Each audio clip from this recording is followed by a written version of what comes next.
Baby birth registration করুন ফ্রিতে বা জন্ম নিবন্ধন করুন ফ্রিতে। এটা কিভাবে করবেন এই ভিডিওতে আমি আইডিয়া দেব আপনাদের। সো ভিডিওটি ফুল কন্টিনিউ করবেন। কন্টিনিউ করলে জানতে পারবেন কোন ওয়েতে জন্ম নিবন্ধন বা রেজিস্ট্রেশন করে ফ্রিতে। এবং আমাদের চ্যানেলে নতুন দর্শক হয়ে থাকলে অবশ্যই চ্যানেলটি সাবস্ক্রাইব করে রাখবেন এবং ভিডিওটি শেয়ার করে রাখবেন অপরকে দেখার জন্য। যেন এই ভিডিও দেখে আরেকজন উপকৃত হতে পারে।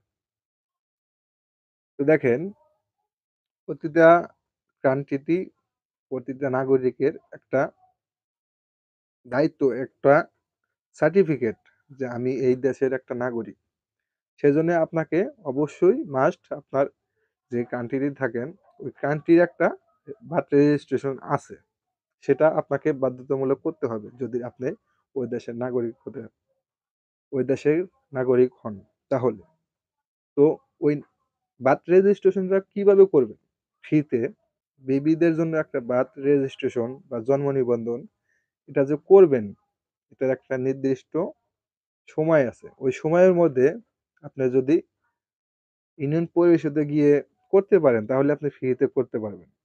কোন টাইমটা গেলেই পারি আপনি ফ্রিতে করতে পারবেন? দেখেন, বেবি যেদিন থেকে জন্ম গ্রহণ করবে ওইদিন থেকে আপনার ৪৫ দিনের মধ্যে যখন আপনি ইউনিয়ন পরিষদে যাবেন, তখন আপনি ওই বার্থ রেজিস্ট্রেশন বা জন্ম নিবন্ধনটা ফ্রিতে করতে পারবেন। শুধু ৪৫ দিনের মধ্যে। আর ৪৫ দিন যদি অতিক্রম করে যান, তাহলে আপনাকে এক্সট্রা জরিমানা আমরা যেটা এই বড়দের জন্য ৳৩০০ করে নেয়। হয়তো বিভিন্ন জায়গায় বিভিন্ন নিতে পারে। তো বড়দের জন্য একটা ফি, ছোটদের জন্য একটা ফি নেয়।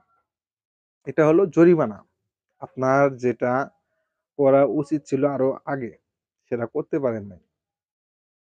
তো সেটাই হলো আপনার জরিমানামূলকভাবে ওই টাকাটা নেয়। আপনার ৪৫ দিনের পরে যদি যান, তখন আপনাকে নিবে হলো বাচ্চাদের জন্য ৳১৫০ আর বড়দের জন্য নিবে ৩০০, ২৫০ এরকম নিতে পারে। তো অবশ্যই আপনি ৪৫ দিনের মধ্যে আপনার ইউনিয়ন পরিষদে গিয়ে এটা করবেন। কি, কি ডকুমেন্টস লাগে এই নিয়ে আমার আরেকটা ভিডিও দেওয়া আছে এই চ্যানেলে। সেই ভিডিওটি দেখে আসতে পারেন। তো ফ্রিতে আপনি এইভাবে করতে পারবেন বেবিদের জন্য। ৪৫ দিনের মধ্যে গিয়ে করতে পারবেন। এই ছিল আজকের ভিডিওটা। তো ভিডিও থেকে যদি আপনি একটু ইনফরমেশন পেয়ে থাকেন তাহলে অবশ্যই চ্যানেলটি সাবস্ক্রাইব করে রাখবেন। দেখা হবে পরবর্তী যেকোনো ভিডিওতে। আল্লাহ হাফেজ।